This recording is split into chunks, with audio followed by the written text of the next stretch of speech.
Good day to all of you.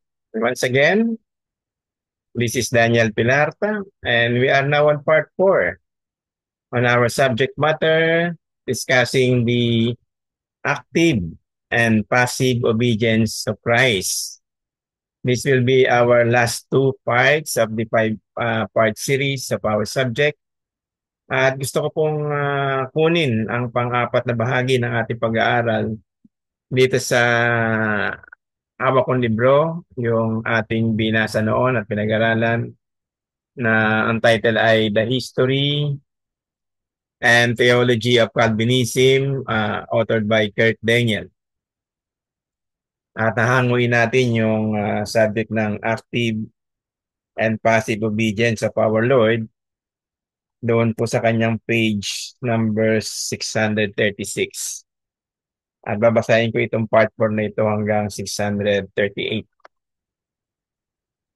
Ayan, sabi roon sa chapter 65 of this book, it says, on the subject of the active and passive obedience of Christ. There is a fine point in theology regarding the link between atonement and justification. No evangelical believes we are justified by our own righteousness.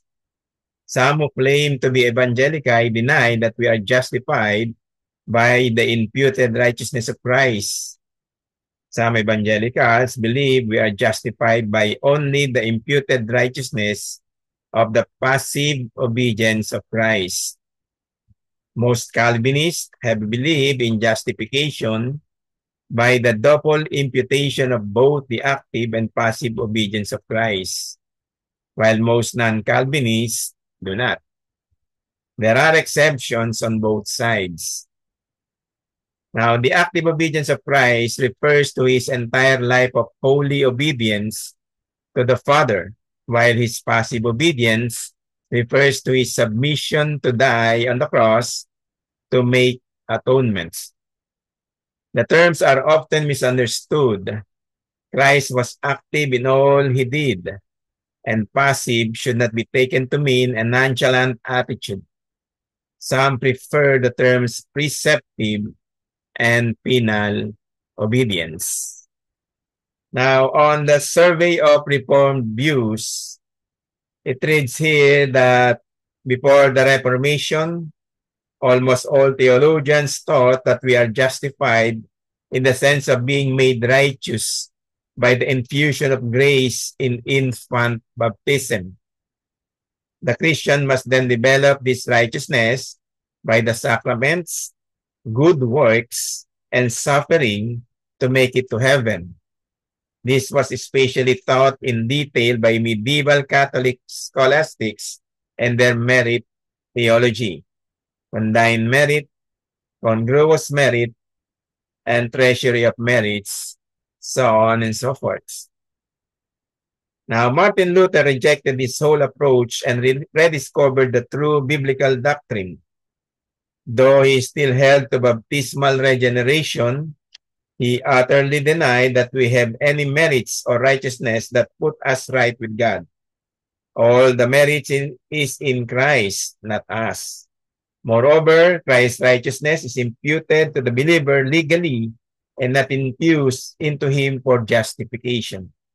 He stressed that to justify means to legally declare righteous and not to experientially make righteous. In this, he disagreed with Augustine, yet held to Augustine's controversial prayer that ignited the Pelagian controversy. Give what you command and command what you will. Now, God demands perfect righteousness to declare a sinner righteous, and he gives that righteousness to believers. The believer is simultaneously just and unjust, just in Christ and unjust, or rather just in Christ and unjust in his own personal righteousness. Most Lutherans followed him in this position, though some, such as Andrea Osiander, believe in justification by both imputed and infused righteousness. John Calvin basically accepted this view Some recent critics have argued that Calvin did not accept the imputation of Christ's active obedience, when in fact he certainly did, but did not elaborate it as much as later Reformed theologians. For example, it behooved our Lord Jesus Christ to be subject to the law, to the intent that his obedience might now be imputed unto us, and God accept thereof as though we brought the like obedience of our own. He lived a life of perfect obedience on our behalf. Thus, stripped of our own righteousness, we are clothed with Christ's righteousness. Now, to continue, this became the majority Reformed position. The Belgic Confession said, but Jesus Christ imputing to us all his merits and so many holy works which he has done for us, and in our stead is our righteousness, taken from Article 22 of the Belgic Confession. The Heidelberg Catechism says, what benefit do you receive from the Holy Conception and birth of Christ?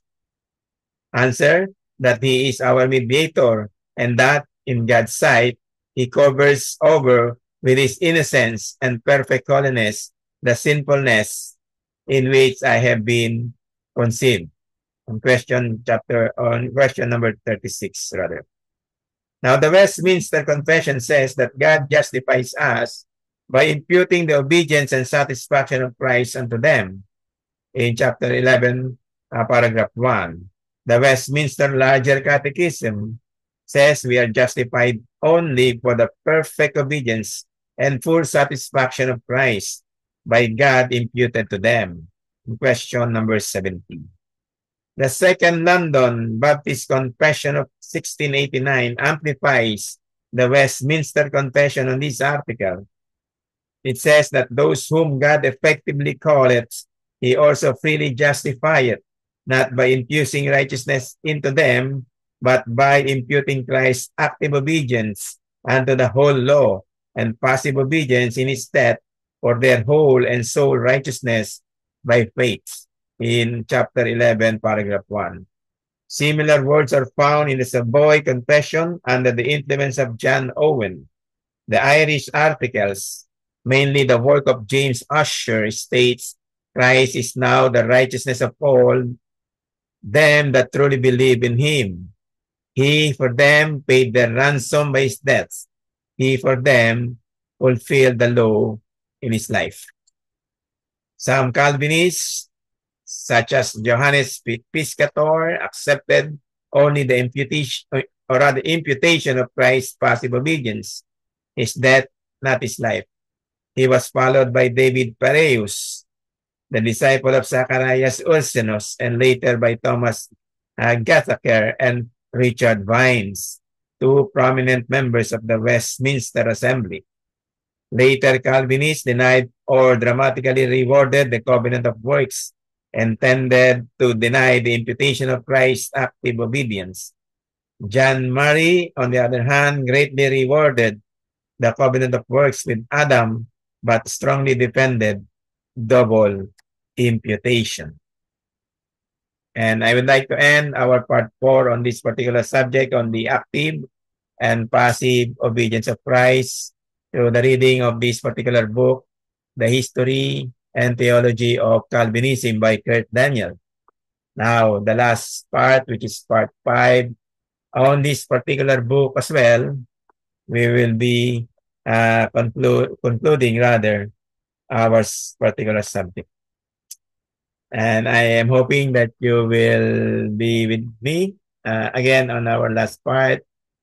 And once again, God bless everybody, and to God be all the glory. See you soon.